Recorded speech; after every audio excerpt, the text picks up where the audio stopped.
Welcome to the Intentional Encourager podcast, where each episode brings you compelling conversations and stories designed to entertain, enlighten, and encourage. And now here's your host, Brian Sexton.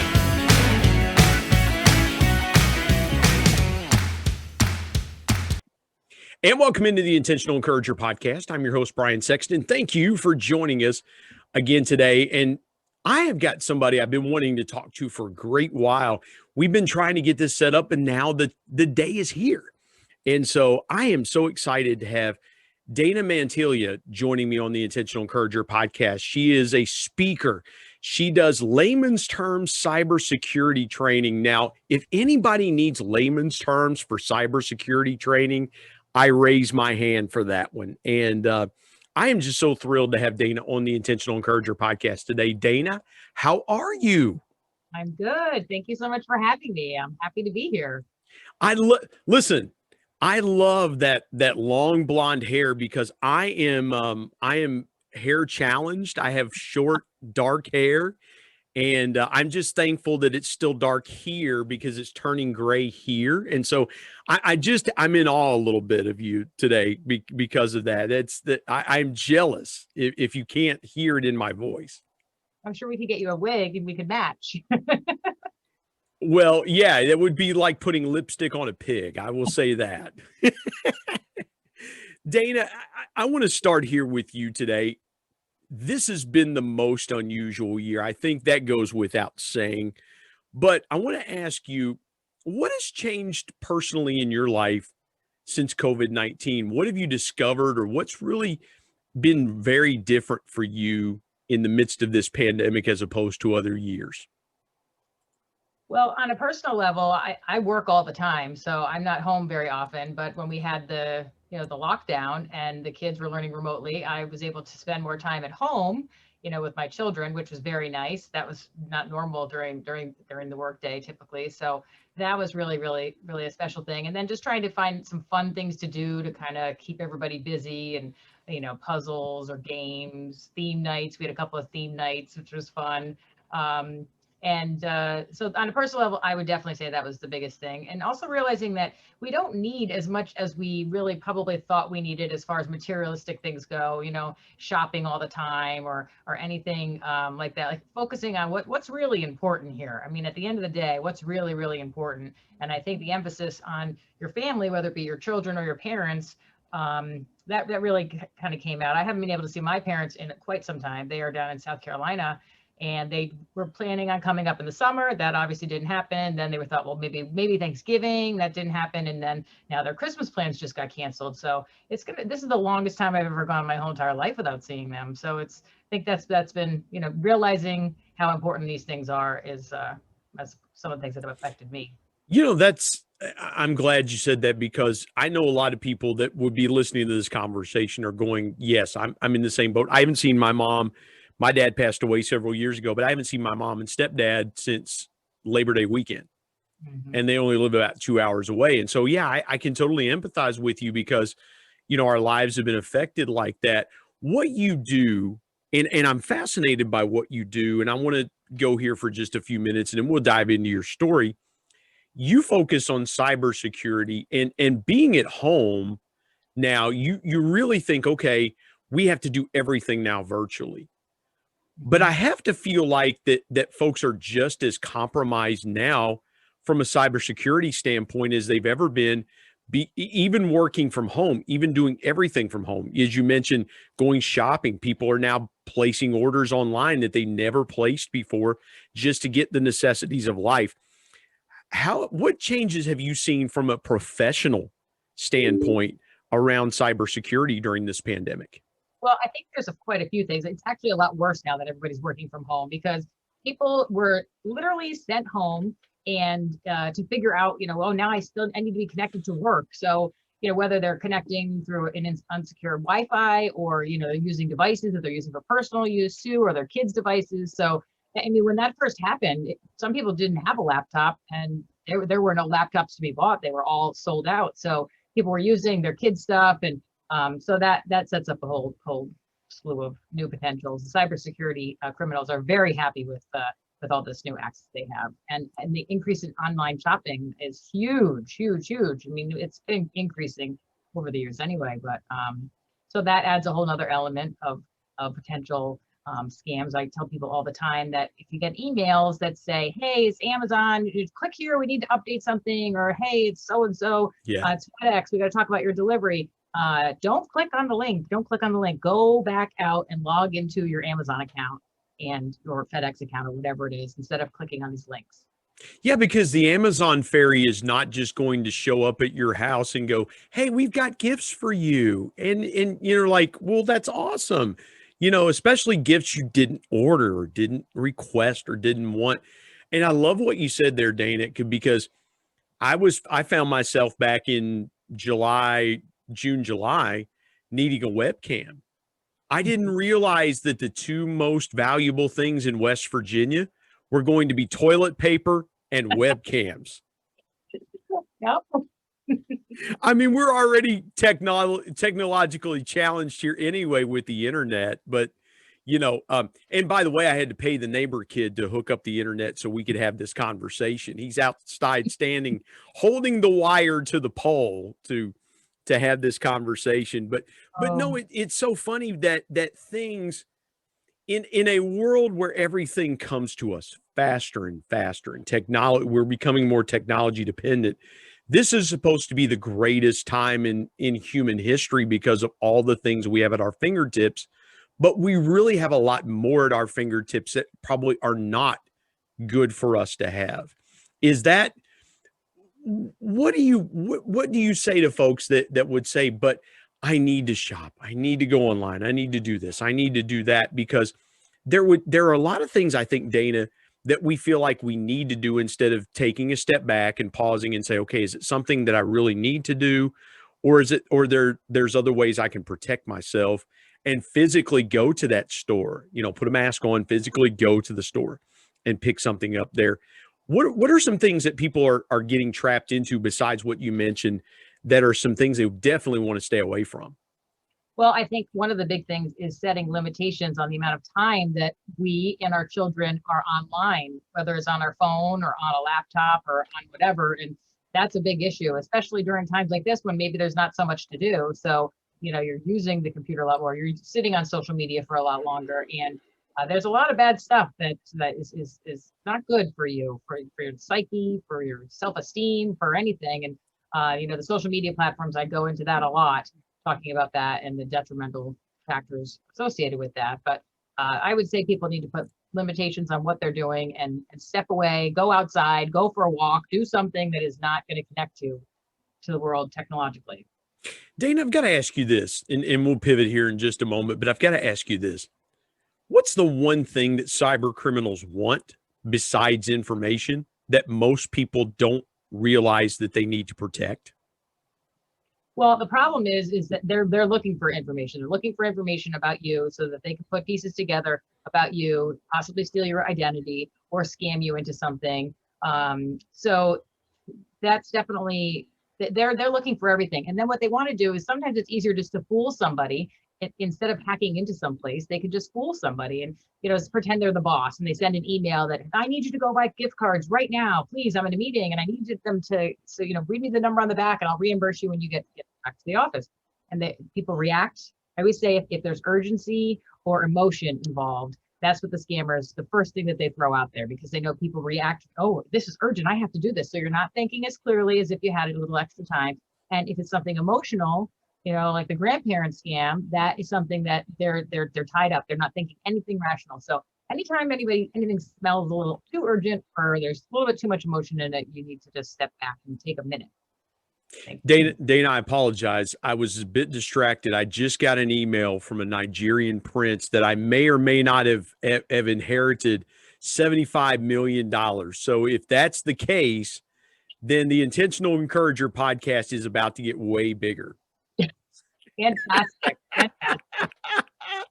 You know, here's the thing. I love those scam emails because I will glance them and they'll say, they go into their story and there's about 15,000 typos in these emails.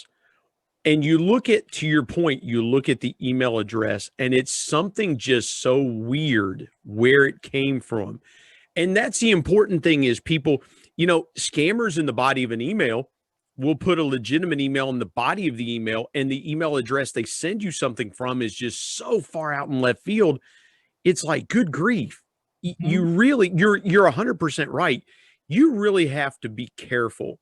If something sounds too good to be true, it probably is. So what's the number one tip? We're recording this before Christmas. We're going to release it shortly after Christmas and before the first of the year. So what's your biggest piece of advice for folks this holiday season to really watch out for online as predators start to come to the surface a little bit more? Ooh, there's a lot of things to watch out for, but I just did a video yesterday that was Hey, posted. we have a little bit of time here, so go ahead. The floor is yours. I did a video yesterday on the holiday emails that come in, because in addition to the text and misspellings and all that kind of stuff, some of these emails, they really do look good. And especially if you are online shopping right now, I bought something at Amazon and you get an email from them, you don't really question it as much. They just copy the logo, so it really does look like it's from Amazon. So I would say be very careful about that. And one thing I always recommend is that people use their credit card instead of their debit card. And the reason being is that because when you're using a credit card, you're using that bank's money, and then they're going to send you an, your statement, and then you're going to pay them. And as long as you can stay disciplined enough to make sure you pay it at the end of the month instead of letting it build, the next thing you know, you have a big mess. But it's more secure. They're also looking out for fraudulent charges because they know it's their money and they don't want to get stuck with somebody buying TVs across the country or something like that. So they have all their little, technology looking at things. And the difference with that versus the debit card is that when you make a debit card transaction, that money is coming right out of your account. Yeah. And depending upon your bank's policy, you should check and see how long you have to report it. If you even know it's gone. Sometimes if you don't notice it's gone and then you look at a statement a month later, it's too late to report that. They're not going to get reimbursed for that. So it's just a little extra safety measure. So with the shopping, I would say use your credit card and check the emails. That would be my two big things. Or don't have your wife work at the bank that your credit card is at, because I tried to surprise my wife one time and buy something that she didn't know about with the credit card. Yeah. And then she was like, so what did you buy here at this place for this much? And I'm like, how do you hide that? Because your wife is, and I have had that. I've been traveling. It happened to me several years ago. The bank that we bank at, I was using my personal credit card for work, and I would get reimbursed, and there were no issues. My company was great about refunding or reimbursing the expenses used. But I was traveling in North Carolina, and my card got compromised at the Chili's. I used the pay at the table, and it got compromised, and my bank caught it like that. I mean, they were right on it, just catching it quickly. And you're 100% right. It is totally incumbent upon your financial institution. I mean, they want to protect themselves as much as they want to protect customers, because it's their money. And so, and it's already, to your point, the credit card market is already a competitive market as it is anyway. They don't want to lose customers over something they could have rather easily fixed. I love that. Thank you for sharing that. I want to pivot here in the little bit of time that we have left and tell your story. That's what we do here on the Intentional Encourager podcast. We tell the story of the people that we have on. And so, Dana, take me as far back as you want to take me from point A to where you are now, and just tell your story to folks. Okay. Well, I guess I'll start with back in 2014, I think it was, I opened an insurance agency. And then in around 2017, I wanted to offer identity theft protection to our clients. And I couldn't find any product out there that I could offer to them that was like B2B2C. Everything was direct to consumer. So developed a platform with a software company in California and created our product. Then we created a platform for anybody who wanted to offer it, financial advisors or insurance agents or employers, whoever wanted to offer it to their group of people. So then we got that launched. Then I realized how much need there is for education in the cybersecurity world for regular people like me, regular people. So I started educating myself and learning about a lot of the different scams that are out there, and has some certifications, and it's a lot worse than you could ever even imagine. It really, Did you have an education background? Was that something that had always been in the back of your mind? Because, some people that are purposeful about those things, they have an education background or they've done some training and teaching. Was that in your background and your makeup? No, I've never taught anybody anything. I'm also not a technical person. So, I have a lot of technical people in my networks, my LinkedIn networks, and they try to talk techie because that's the language that they all speak. And I don't understand that. So what I try to do is take one specific topic, break it down so that everybody would understand it, and then add a little humor to make a video. So anyway, so that's what I realized. There was a lot of education that needed to be done. So I thought, well, what am I going to do here? And I was watching LinkedIn videos, and only a few people at that point were posting videos, but I thought, well, this would be a great place to teach people about, some identity theft and cybercrime tips. So I got nervous though. I was very not sure if this was a good idea because identity theft is such a serious topic. And I didn't want people looking at my videos and saying, what is this goofy lady doing? Well, how do you present that in a way to where it's relevant, it's relatable, I'm not saying entertaining, but something that someone that wants to engage with that, because the first thing you think with identity theft, you either think of a public service announcement or you think, oh my goodness, I'm scared to death now to even open my laptop. How did you get past those barriers to where you said, I can do this a different way?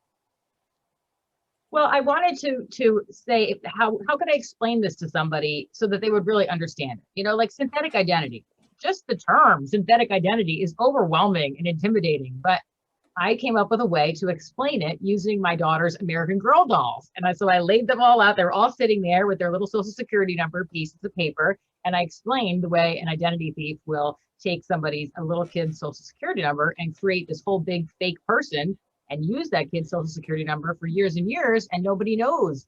So after I did that video, a couple of people reached out to me, and one guy was actually a very technical person. And he told me, he said, I've been trying to explain to people that I work with what synthetic identity is, and they just couldn't grasp it. And your stupid little 2-minute video, I showed it to them and they kind of got it. And then I was getting more and more and more comments like this. And then people started asking me, can you come speak? Can you come talk? Blah, blah, blah. Yeah. This is before COVID. And I definitely couldn't do that with my schedule. So anyway.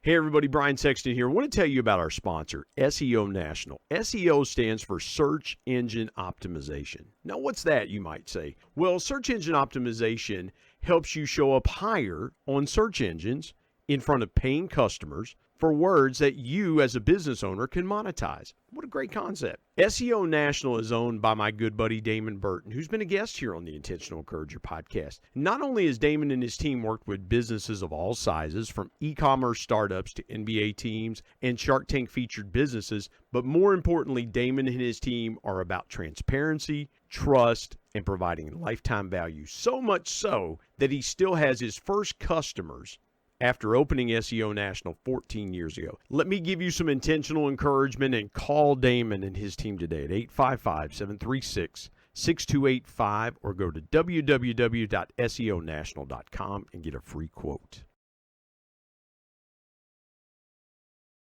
How old were your daughters at the time that you did that? How old was your daughter when you used her American Girl dolls for business purposes? How old was she at the time? Well, I have 3 daughters. They are past the time of playing with their American Girl dolls, but we still had them. So they're retired for recreational use. Now they've been transitioned to the business world. Yeah. Yes. Yes. Yes, exactly. Yep. They've graduated. They've gotten their degree from college, and now they're in the real world serving people well there. Mm-hmm. Yeah. So Dana, what was your background in prior to 2014? Were you doing something in the financial world? Were you doing something in other sectors? And what was that aha moment for you where you said, I can do something else with my career? Well, my family has had a Ford dealership my entire life. So I grew up in the car business, and then I worked in the car business, blah, blah, blah, blah, worked at the dealership, and then ultimately started running the dealership probably 20 something years ago. And then that's why I opened the insurance agency, because I thought, this would be a good thing that we could then offer our customers.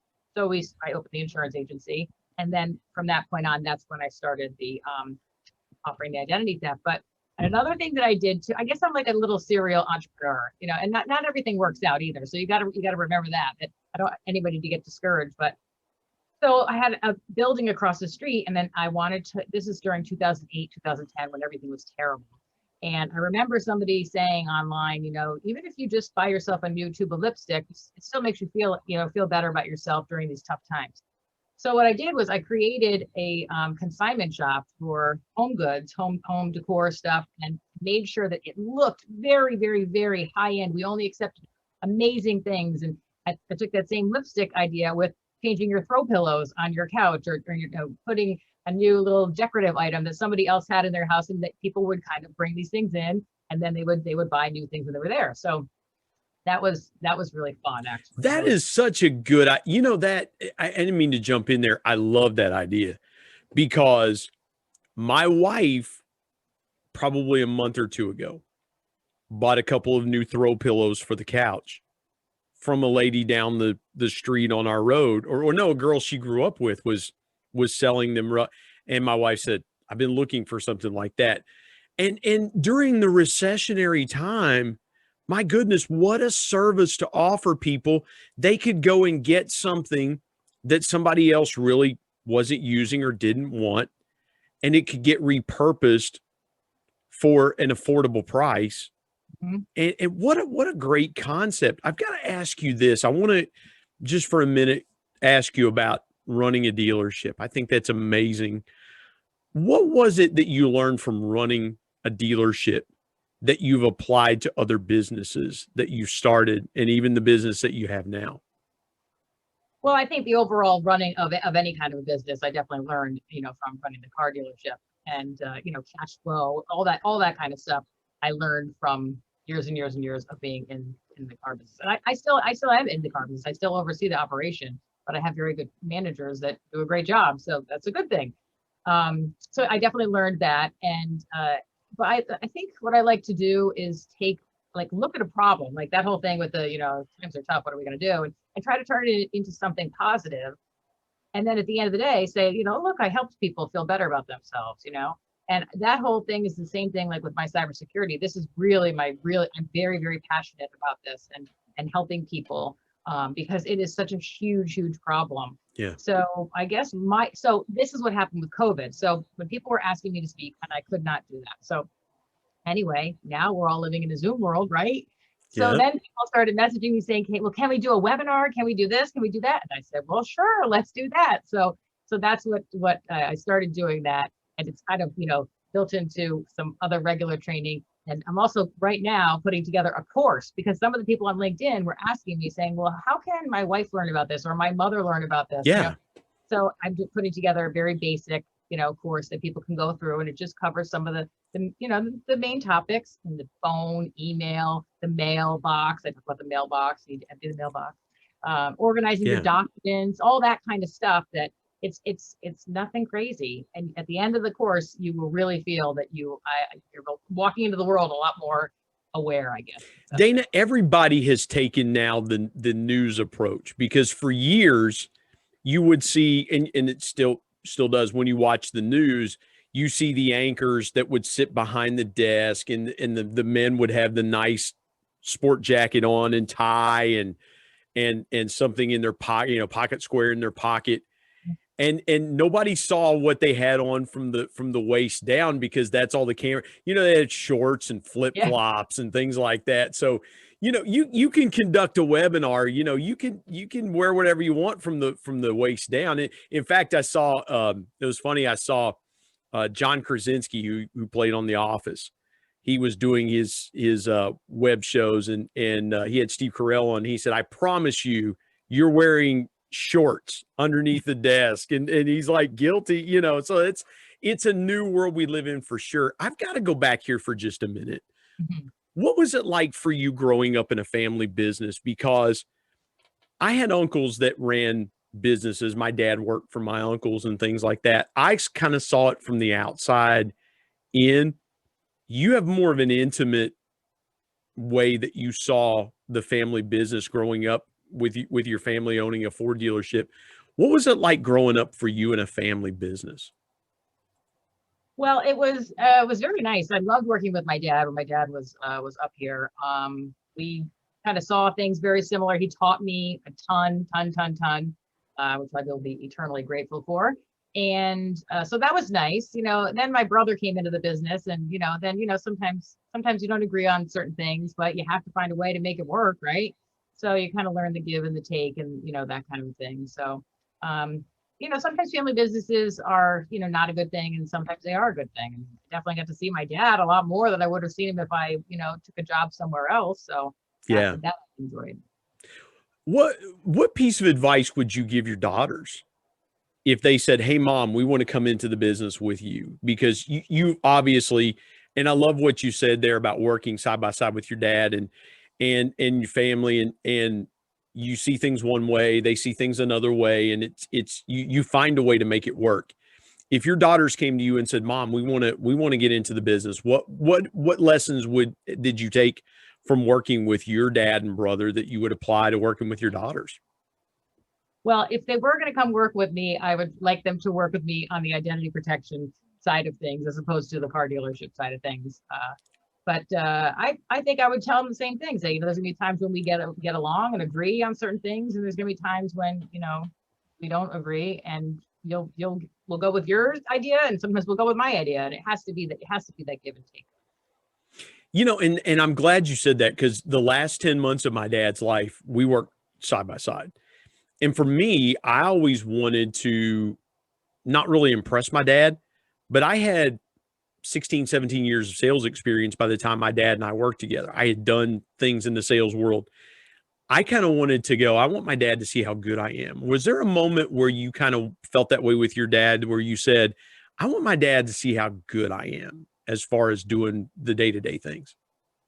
Yeah, well, I think definitely, even like when the transition with him starting to retire a little bit more, there's a natural progression that you go through with that. So I don't know. I mean, I guess that's what I would say. Is it just, I don't know. I think I forgot the question again. Are you talking about the transition? It's okay. I mean, listen, it happens. I forget what I'm going to ask sometimes, because somebody will be talking. I'm like, oh, I want to ask this question. And then, Forget. easy come, easy go. Yeah. Yeah. Listen, we have no rules here on the Intentional Encourager podcast. We're just trying to have a great conversation that people want to listen to. I want to ask you real quick in the few minutes that we have left, and I'm grateful for your time. Take me through the biggest obstacle that you've overcome, either personally or professionally, and what was the lesson that you took from it? Oh, I would say probably 2008, 2010 time period, business wise, was absolutely the biggest learning experience I ever had. That was very, very, very difficult. And it prepared me for when we had to deal with, the COVID shutdown. It's a terrible, terrible situation to go into, where the business is not there. It's just not, they're not there. People aren't coming in to buy cars. People aren't coming in to service their vehicles. The economy is terrible. So what do you do? Yeah, I got to make some tough decisions. Restructuring, letting people go, cutting people's hours, cutting expenses, cutting advertising, not knowing if you're cutting the right advertising for the little bit amount of money that you want to spend on the advertising. There's some expenses you can't get rid of no matter what. So how do you make sure that those get paid? Cash flow is a huge deal in any kind of a business. Cash is king, that's for sure. Through the tough times, there's no question about that. But I learned a lot. I learned more in those 4 years than I think I probably did in the 15 before. Did it take a personal toll on you? Because I would have to Absolutely. think, and the reason I ask that is that I don't care who you are. You can have a multi-billion-dollar business. You could be somebody like a Mark Cuban, who's a billionaire. When you run companies, there are times you have sleepless nights. There are times that you just agonize over decisions. Did it take a personal toll on you? Oh, definitely. And every time I turn around and say, well, it can't get any worse, it would get worse. So I don't say that term anymore because it just kind of jinx yourself.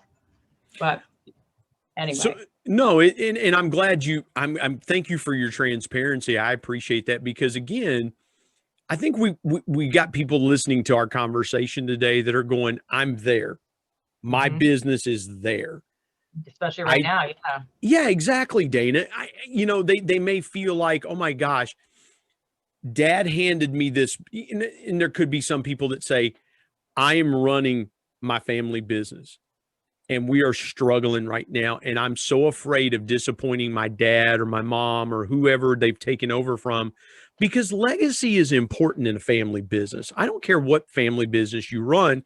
You want to continue the legacy that was built before you and take it to the next level and take that family name and push it higher and higher. And I love what you said there about just having to make those hard decisions and just really being transparent. Thank you for doing that, because I know there are people listening that are walking that same journey, and you're not alone.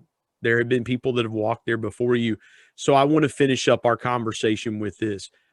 Give me your biggest piece of intentional encouragement for somebody out there today that's listening to our conversation and maybe are in those situations we've talked about, or maybe have been a victim of cybercrime, or maybe, what is your biggest piece of intentional encouragement that encourages you?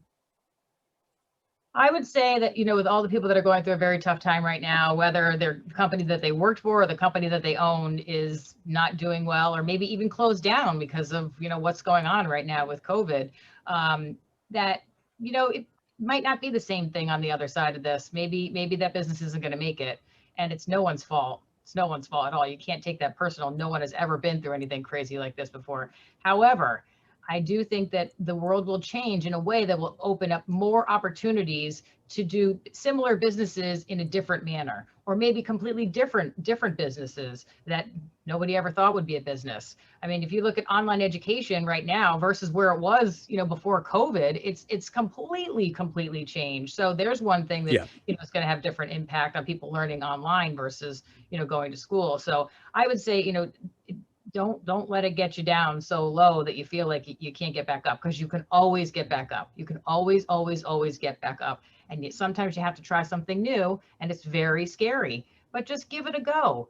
There's so many people that don't do something because they're nervous to do it. I mean, my thing was my videos on LinkedIn. I was mortified to do them. I thought, what am I going to do if I put these out here and nobody responds to them and nobody says anything, or they make fun of me because I'm not, a technical person trying to be in a technical world. All that fear goes through you. And then even as you do start going, and then you get a few people that say some nasty little things here and there, then you have to overcome that and find a way to say, I'm not going to let that bother me. And this is the same with kids too. I have this little thing, these Power Puffs. They're little cotton balls that I say, you put them in your ears. And you know what you put them in your ears for? Because you don't listen to the good things that people are saying to you too much on social media, just like you don't listen to the bad things when somebody wants to be mean to you or bully you, because they get so hung up on how many likes they have or how many whatever on whatever social media platform they're on. It's ridiculous. And they hold that too high. And when you hold that too high and somebody says something nasty to you, it destroys them. But if they said, oh, this is nice that people are liking this or whatever, just kind of took it in stride, and then somebody says something nasty, it doesn't really affect you, because you're not letting yourself be affected by the extreme highs and the extreme lows. Dana, your videos are fun. I will say that you have taken, and I will say this to you, you've taken a serious subject and you've tried to interject some levity to it. And that's so important, because again, with just like with this podcast is, I don't care that we mess up sometimes. I don't care that we, go off script. That's okay with me, because life is totally lived sometimes off script. And I love the fact that you are just, you and I are kindred spirits, because I love the way you present the things that you present. And you've got educational TikTok videos. Like, these are videos you want to watch instead of people dancing. Like, why would you want to watch that? You could learn something from Dana's videos. And I would tell folks how they can. I could gush on about your videos for 10 minutes or so, but tell people how they can find you and find your content. Okay. Well, you can always find me on LinkedIn.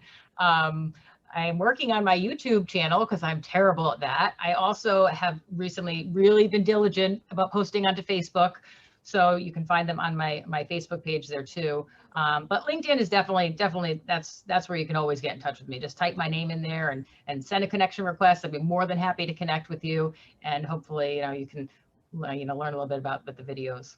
Dana, you got to start doing like some magic tricks or something like that, or just, juggling or something like that, like, hey, want to see your identity disappear? Do this, or something like that, that would be fun. And, your videos, when they pop up, for me, they're a must watch, and I love them, and I appreciate that. Go to identityprotectionplanning.com. That's Dana's website. You can also find her on LinkedIn at Dana, Dana Mantilla, Mantilla. And where can they find you on Facebook and your other social platforms? I knew you were going to ask me that, and I was like, oh, what's the Facebook page? I know, right? I do that same thing. Like, Brian, where can they? I'm like,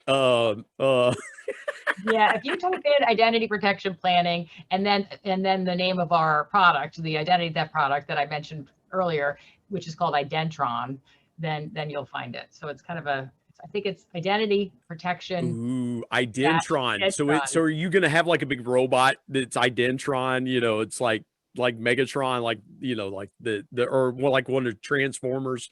Like it starts out as a credit card and then it comes out as Identron. That would be cool. That would be so cool. Yeah, that would be. This has been fun. Dana, thank you so much for joining us today on the Intentional Encourager podcast. Oh, it was very, very nice to be here. Thank you for having me. My thanks as always to producer Bryce Sexton and technical advisor Matt Means. And the ultimate thanks goes to the Lord Jesus Christ, who provides intentional encouragement every day through His Word. And until next time, remember, everyone, everywhere, at any time, and any place, can be an intentional